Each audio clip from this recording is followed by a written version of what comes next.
Kaixo,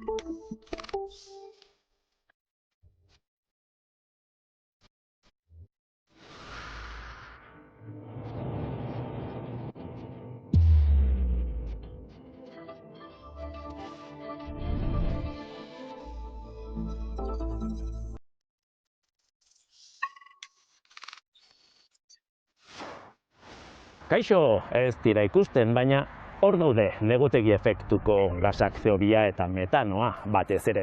Murrizteko planak izan badiren arren milaka tona isurtzen segitzen dugu, eta ondorioa da 2024 izan dela historiako urterik beroena erregistroak daudenetik, eta planetaren batez besteko temperatura 1,5 gradu baino gehiago igo dela lehenengo aldiz.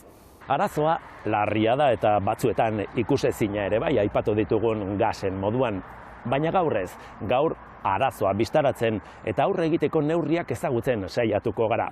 Has gaitezen.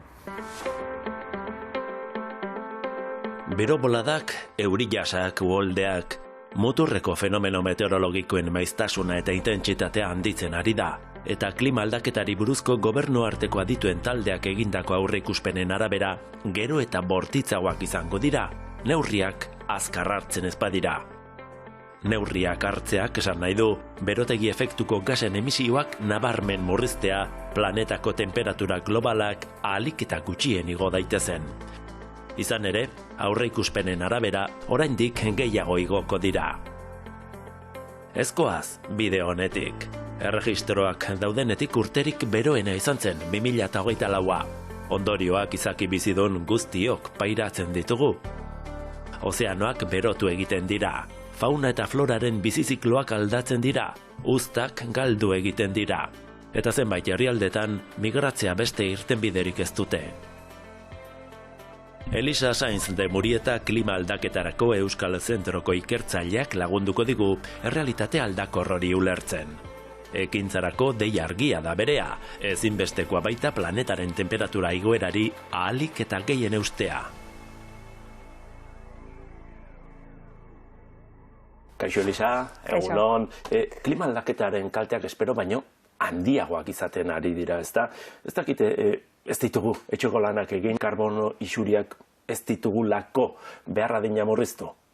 Ez ditugu beharra dina murriztu, hori argi dago. 2024an berriz ere igo egin dira isurpenak, aurreko urtetik alderatuta ia 1% gehiago isuri dugu, eta jakin badakigu zenbat eta temperatura altuagoa izan, orduan eta inpaktu edo eragin handiagoak jasango ditugula. Beraz, bide horretatikoaz momentuz. Bide horretatik, bide honetik ez behintzat. Ez guatzezta, murrizten ez baditugu, eta horretan ari gara, zein izan daitezke ondorioak? Bueno, lehenengoa, behar bada argien datorkeguna burura izan daiteke temperaturaren igoera. Honek sortuko ditugu adibidez beroboladak, eta beroboladak badakigu, gure osasunarengan sortzen dituztela hainbat eta hainbat arazo, hilkortasuna bera ere handitu egiten dutela, Europan ere gertatzen den inpaktua da, baina beroboladak gerta daitezke lurrean, gerta daitezke ozeanoetan ere bai, hor ekosistemek ere sufritzen dituzte beroboladak. Badaude noski euri prezipitazioarekin erlazionatutako aldaketak, euria nola egiten duen hori aldatu egingo da, klima aldaketaren ondorioz, eta aldatzen ari da. Muturreko gertakariak ere ohi baino maizago gertatuko dira, eta hauek ere handiagoak izango dira. Beraz, klima desegonkortzen ari gara, eta zenbat eta temperatura altuagoa, orduan eta aldaketa sakonagoak. Eta inorez da libratzen, ez da? Hori da, klima aldaketa, alde batetik isurpenak berdin dio non sortzen diren, izan ere klima osoari eragiten diotelako, baina inpaktuek ere leku guztietan eragiten dute. Hori bai, badaude zaurgarriagoak diren herrialdeak, eta inpaktu gehien sufritzen ari den herrialdeak. Eta aldi berean hauek dira, ekarpen txikien egin diotena klima aldaketaren arazoni, ez? Orduan, nik uste bat ere bidezkoa ez den arazo baten aurrean gaudela. Pixkat norbereko jarrita Euskal Herrian zer gertatuko den esan dezakegu? Bai, aipatu ditudan eragin hauek ere Euskal Herrian pairatuko ditugu, eta pairatzen ari gara, berobola dena oso argia da, gero eta uda beroagoak ditugu. Ez hori bakarrik, kostaldea ere eremu zaurgarria da, itsas maila igotzen ari da, dagoeneko 4,5 milimetro urteroko igoera jasotzen ari dira sateliteak, baino gutxi badirudi ere, azken 7.000 urterekin alderatzen badugu, igual 15 bider handiagoa den abiadura batean igotzen ari da itsas maila. Eta honek esan nahi du, bertan gertatzen diren muturreko gertakari guztiak ere, areagotuko direla eta gure kostaldean eragin handiagoa izango dutela. Horretaz gain baditugu uholdeak ere, badaude arro batzuk tarteka izaten dituztela uholdeak, normalean ez oso larriak, baina hori areagotu joango da, eta Eusko Jaurlaritzak identifikatu dituen 4 arriskuen artean azkenengoa da, lehorteak areagotu daitezkela, eta honek inpaktuak eragin ditzake batez ere nekazaritza arloan. Badakigu zer egin beharren, ezta? Isurpenak murrizteko badakigu adibidez Euskal Autonomia Erkidegoan, isurpenen eren bat energia sektoretik dator, eta beste eren bat garraioaren arlotik. Beraz, badakigu bi hauei eutsi behar diegula bai ala bai. Munduari dagokionez, nekazaritza arloak ere badauka bere pisua, nekazaritza pasoak abeltzantzare bai. Hemen arazoa da, arazo globala dela, ekiten duenak edo klima aldaketari aurre egiten dionak kostu batzuk pairatu beharko dituela, esartzen dituen neurri hoien kostuak pairatu beharko dituela, baina onurak globalak direla.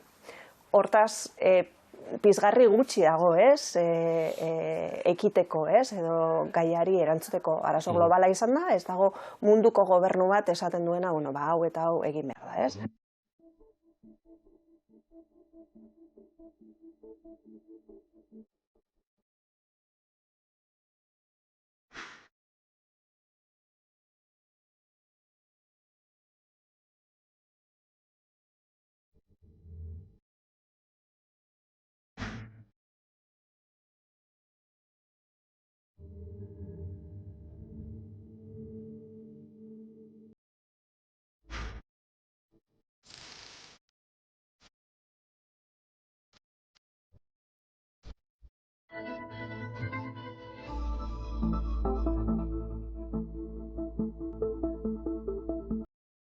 Parisko akordioan munduko temperaturak 1,5 gradu bataz beste igotzea jarri zen muga helburu potolo handi bezala.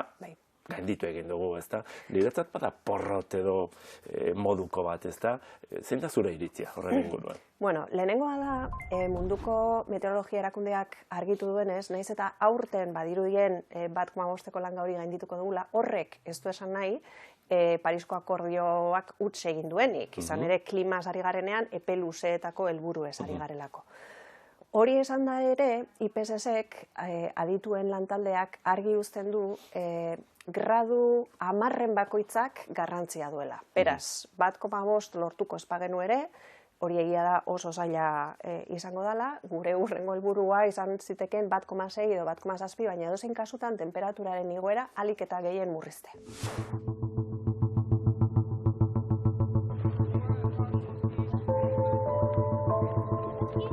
Munduko populazioa 8.200 milioira iritsi da 2024an.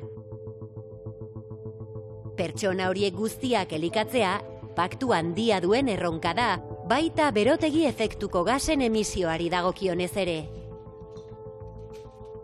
Elikagaien industriak emisio guztien herena eragiten duela kalkulatzen da, eta abeltzaintza da isuri gehien eragiten duen arloa guztizkoaren 12%. Gas isuri horiek sortzen dira simaurraren, laborantzako lurren eta bazken kudeaketan, eta jakina, animaliek eurek ere botatzen dituzte. Abeltzaintzak ingurumenean duen eragina murrizteko, eredu matematikoak lantzen dituzte BC3 ikerketa zentroan. Estrategiak simulatzen dituzte, hala nola, ganaduaren elikadura aldatzea, minden kudeaketa hobetzea, edo animalien hautaketa genetikoa. Son herramientas que nos permiten hacer experimentos virtuales. Tresna horiekin entsegu virtualak egin ditzakegu. Esperimentu horiek emisioak eta beste kutsatzaile mota batzuk kontabiliza ditzakete. Gainera, jasangarritasunarekin eta alderdi ekonomikoekin lotutako alderdiak ere sar ditzakegu. Abeltzaintzarekin eta laboreekin egin dugu. Con diferentes modelos, no solo en ganadería, sino también en cultivos.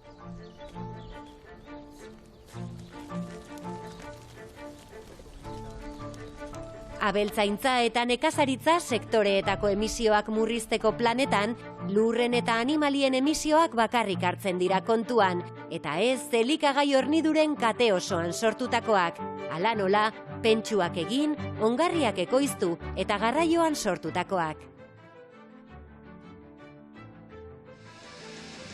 Ekoizpen mota ere ez da bereizten, hau da, abeltzaintza estentsiboa edo transumantziazkoa den, ala intentsiboa den.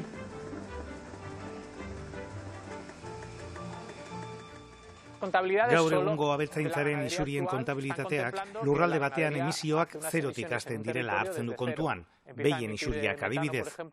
Ez du aintzat hartzen lurralde horretan aurretik beste mota bateko belarjaleak egon zitezkeela.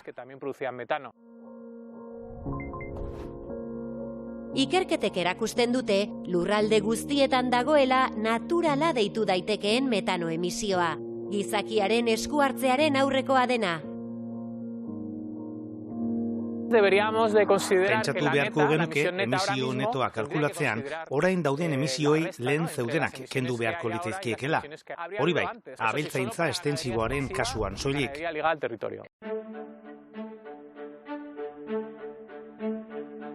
Harrigarria bada ere, proiekzioen arabera, herrialde igorle nagusiak Afrikan eta Asian daude, batez ere populazioaren hazkundearen ondorioz. Abeltzaintzan sortzen den gas nagusia metanoa da. Bizitza laburreko gas horrek CO2ak baino askoz ere berotzeko ahalmen handiagoa du. Eta larratzen duten animaliek metano asko isurtzen dute, pentsuekin elikatzen direnek baino gehiago. Hori dela eta, herrialde batzuetan planak egin dira, ekoizpen sistemak aldatzeko eta abeltzaintza estentsiboa alboratzeko, abeltzantza intentsiboagoen mesedetan.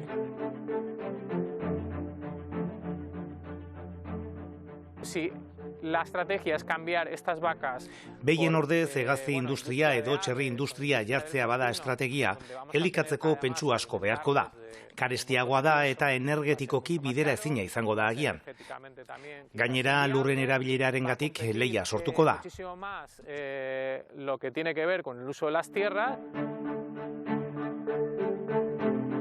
Bezeirun, Tanzaniako basa belarjaleek eragindako metano naturalaren emisioak eta Masaien ganaduak eragindakoak alderatu dituzte, eta ondorioa izan da, isuriak oso antzekoak direla. Lan horrek erakusten duenez, gaur egungo abeltzaintzaren benetako inpaktua ebaluatzeko, funtsezkoa da gizakiak esku hartu aurretik zeuden eskala handiko metano emisioak ikertzea. Tanzaniaren kasuan, abeltzaintza estentsiboa desagertuko balitz, lurraldea belarjale handiek kolonizatuko lukete eta emisioetan ez litzateke alderik egongo.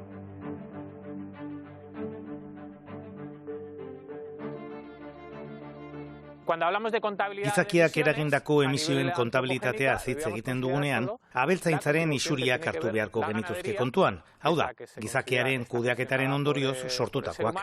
Eta besteak, emisio naturalak direla pentsatu beharko genuke.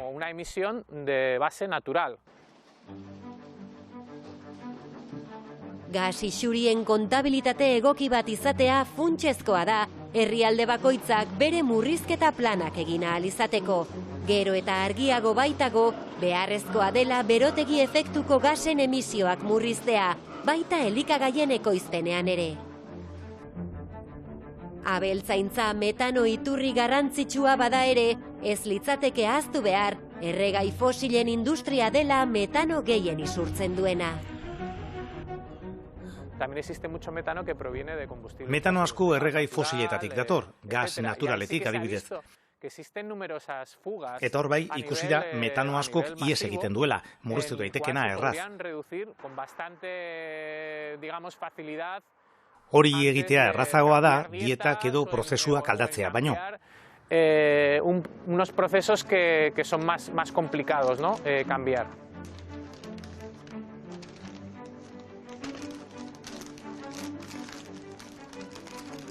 Zer paper du finantzaketak eta zergatik da hain garrantzitsua? Bueno, finantzaketa kritikoa da, batez ere kontutan hartzen badugu, badaudela herrialde batzuk oso ekarpen txikia egin diotela arazo honi, garatu bidean daude, oso errenta baxuko herrialdeak deitzen dira, eta gainera izugarri zaurgarriak dira klimaldaketaren inpaktuen aurrean. Horiek lagundu behar ditugu bai ala ez, derrigorrez aldaketa hauen guztiei erantzuten. Eta aldi berean bere garapen prozesuari aurre egiten. Orain, Parisko akordioak eta Nazio Batuen esparru konbentzioak berak esaten zuen nolabait herrialde industrializatuak izan behar direla finantzaketa honen arduradun nagusiak, eurak izan bait dira ere, arazoa egin handi batean sortu dutenak eta baita ere baliabide gehien dituztenak, ez? Hor zailtasunak daude noski, baina bai, ezinbestekoa izango da nahikoa finantzak eta mai gainean jartzea, baldin eta herrialde guzti hauek beren garapen bidea egiten lagundu nahi baditugu, eta gainera garapen hori izan dadila klima aldaketarekin bateragarria dena. Herrialde horiek laguntza behar dutenak ez daude gustora, ez da? Badirudi beharrezkoa izango den finantzaketa bilioi euroren mailan egongo liratekela. Hiru aldez gehiago. Eta noski, esan behar dugu ere aurten adostutako helburu hau aurrekoa baino 3 bider handiagoa dela. Baino, ez da nahikoa izango, edo ez da nahikoa orain dauden estimazioen arabera. Karbono merkatuek nola funtzionatzen dute? Jarriko dut, Europar Batasunean 2005-etik martxan dagoen merkatuaren adibidea. Honen arabera, badaude sektore batzuk, adibidez porlanaren sektorea, oso intentsiboa dela energian eta isurpen handiak sortzen dituena, sektore batzueri muga bat, isurpen muga bat jarri zaie. Honek egiten duena da, pizgarri bat da, azkenean, euren prozesuak eraginkorragoak izan daitezen, eta isurpen gutxiago egin ditzaten. Baina, gertatzen da, prozesu honetan oraindik ez badira gai muga hori betetzeko, badaukatela merkatu bat, non isurtzen duten gehigarri hori egin ahal izateko kredituak erosten dituzten. Horrek koste gehigarri bat suposatzen du, enpresarentzat, baina derrigorrezkoa da gehiago emititu nahi badute, ez? Azkenean da merkatu bat, non trukatzen den karbono kredituak erosten diren enpresek azkenean euren mugak gainditu nahi badituzte. Orduan, tresna bat da, beste tresna askorekin batera erabili behar dana, baina Europan izan du bere eragina, adibidez 2005ko isurpenekin alderatzen badugu, Europar Batasuneko isurpenak 45% inguru murriztu dira. Beraz funtzionatzen dute, balio dute zerbaitetan. Balio dute, diseinua garrantzitsua da, ez da tresna bakarra, baino tresna bat, erabili daiteken tresna bat da. Kredituak zer dira? Salerosten diren kreditu horiek? Kreditua da, kreditu bat da, karbono CO2 tonna bat isurtzeko baimen bat. Eta hori saleros egiten da? Hori da. Badirudi hori entzun da, ez? Dirua duenak gehiago kutsatu dezakela. Bai, baina azkenean koste bat gehitzen ari da bere prozesuan, ez? Bultzatzen ari garena tresna honen bidez da, nolabait asko isurtzen duten enpresa hauek beraien prozesuak aldatzeko eraginkortasunaren eta kostuen murrizketaren arira, ez? Bitar pentsatuko dute, kutsatu horretik hortaz? Hori da, azkenean kutsatzen duenak ordaintzen du.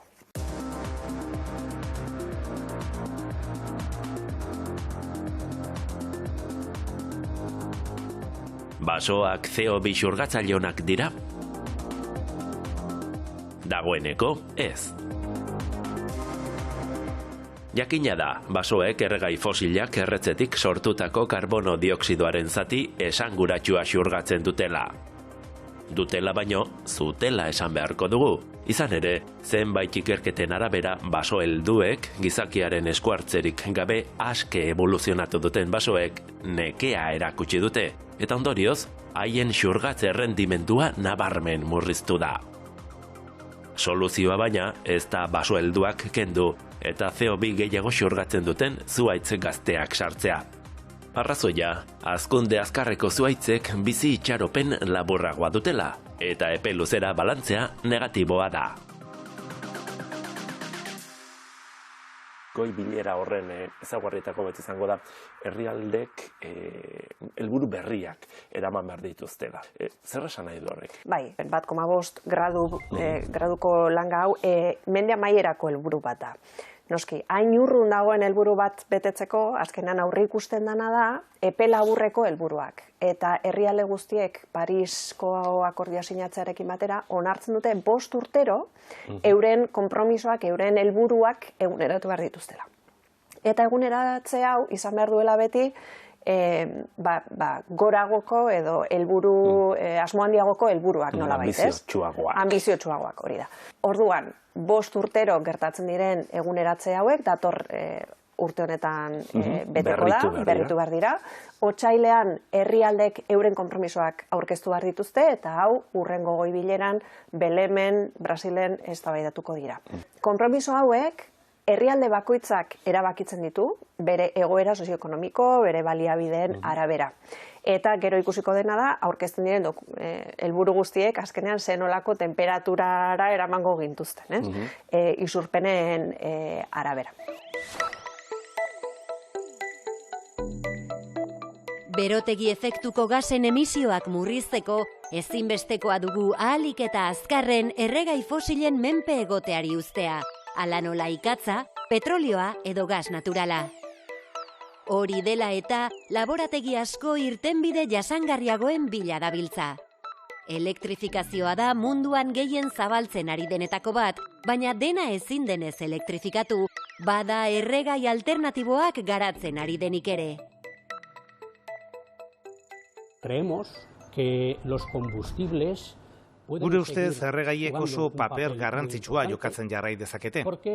Esan ohi dudan bezala, berotegi efektuaren erantzulea ez baita errekuntza motorra. Arazoa erregaia da. Erregaia kaltegarria bada ingurumenerako arazo bat dugu.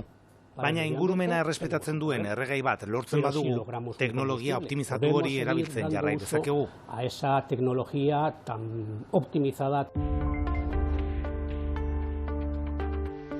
Nafarroako Unibertsitate Publikoko Material Aurreratuetarako eta Matematikarako Institutuak erregai eraginkorrak garatzeko lanean dihardu. Proiektu horietako baten helburua da atmosferan dagoen CO2 berrerabiltzea. Gure asmoa da CO2 hori baliabidea eta iturria izan dadila. Lehengaia izan dadila erregai gisa erabiliko den metanoa lortzeko. Que es un combustible. Erreakzioa gertatzeko eta horrela metanoa lortzeko katalizatzaile bat behar da. Katalizatzaile bat da konposatu bat. Beste modu batera oso astiro gertatuko litzatekeen edo gertatuko ez litzatekeen erreakzio bat azeleratzen duena. Gure kasuan, honelako katalizatzaile heterogeneoak erabiltzen ditugu. Eskuetan dudana, ahots fin bat da, solidoa, eta horrelako katalizatzaileek egiten dutena da gas molekulak absorbatu. Bestela, gas horiek erreaktorean zehar galduta leudeke. Gas molekula horiek solidoaren gainazalean absorbatzen dira, aktibatu egiten dira eta behar adina desegonkortu. Bilatzen ari garen erreakzio kimikoa gerta dadin. Gasak aktibatzeko eta nahi den erreakzioa lortzeko energia ekarpena behar da. Normalean ekarpen hori bero moduan dator eta proiektu honen berritasuna da eguzki energiaren bidez lortzen dutela. Laborategian, eguzki simulagailuekin egiten dituzte entseguak.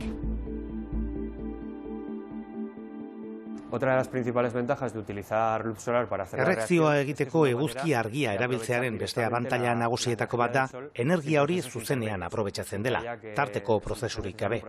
Eguzki energia elektrizitate bihurtzeko beharrik gabe. Zuzenean eguzki argia erabiliz lan egiteko prototipoa sortu dute Nafarroako Unibertsitate Publikoko ikertzaileek. Pues este es nuestro prototipo de... Hau da gure erreaktorearen eta eguzki kontzentragailuaren prototipoa. Kanpoko berokuntzarik erabili gabe erreakzioa egiteko aukera ematen digun ekipoa da. Prototipoak lente kontzentratzaile bat du, eta argia kontzentratzen du guk gure katalizatzailea kokatzen dugun puntuan. Horrela, puntu horretan, erreakzioa gertatzeko behar den temperatura eta argi intentsitate egokiak lor daitezke. Erreakzioa gertatzeko oinarrizko 3 aldagairekin jokatzen dugu. Temperatura, argiaren intentsitatea eta argiztatutako gainazala. Nahi den erregaia lortzeko oso garrantzitsua da katalizatzailea aukeratzeaz gain, erreaktorearen diseinua, erreakzioa gertatzen den gailuaren diseinua. Proiektuak atmosferako CO2 hartu nahi du, metano bihurtu, eta gero metano hori, adibidez, elektrizitatea sortzeko erabili. Prozesu horretan CO2 berriro isuriko litzateke, baina isuritakoak karbono aztarna neutroa izango luke, atmosferatik hartua delako.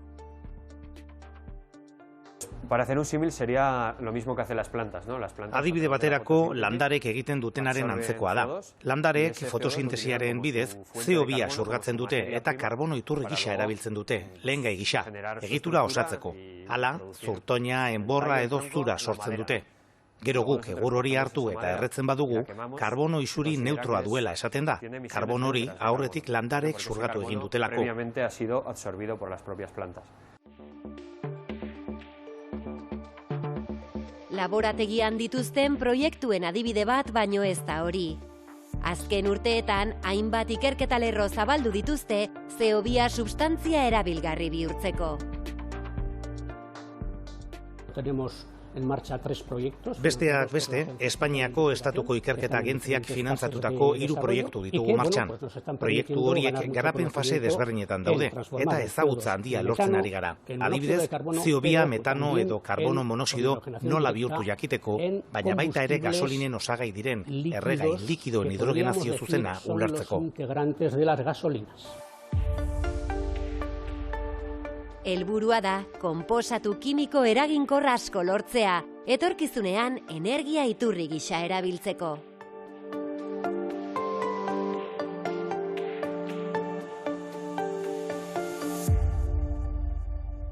Nola eraginko digu estatu batua bakarrik ez direlako, badaude beste batzuk pixka bat beste aldera begiratzen dutenak, baina kutsatzaile handi horien erabakiek nola eragiten dute munduari?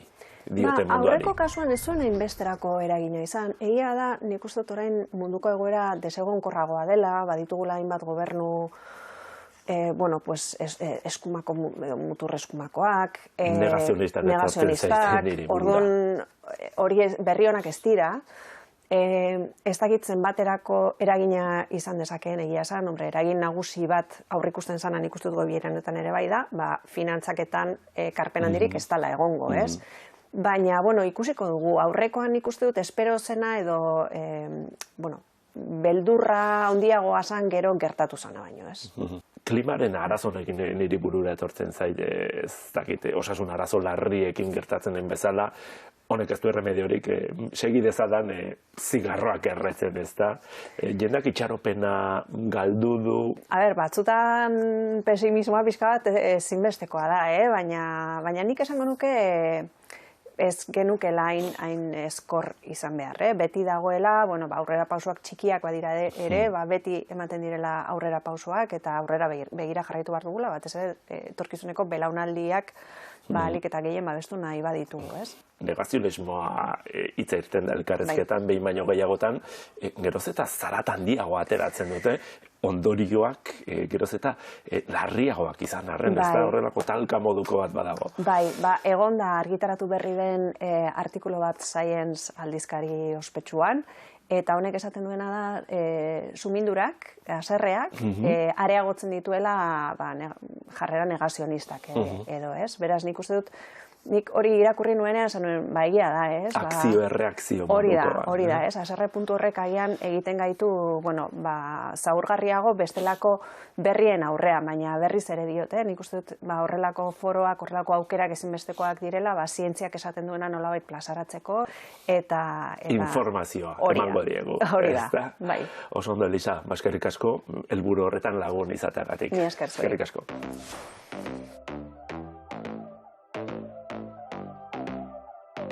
Ez jakintasunaren kontra jakintza, gezurren aurrean informazioa eta ez ezagutza sendatzeko zientzia. Horretan ibiltzen gara, astea joan eta astea etorri Teknopolisen, eta helburu bera dute ziurrenik, on zientzia lehiaketan parte hartzen duten bideoen egile guztiek. Bueno, eta irabaztea ere bai, noski. Dibulgatzeak sari bikoitza dauka kasu honetan. Gogoratu apirilaren 29 arte zabalik izango dela lanak bidaltzeko epea. Bagoaz, datorren astera arte, agur!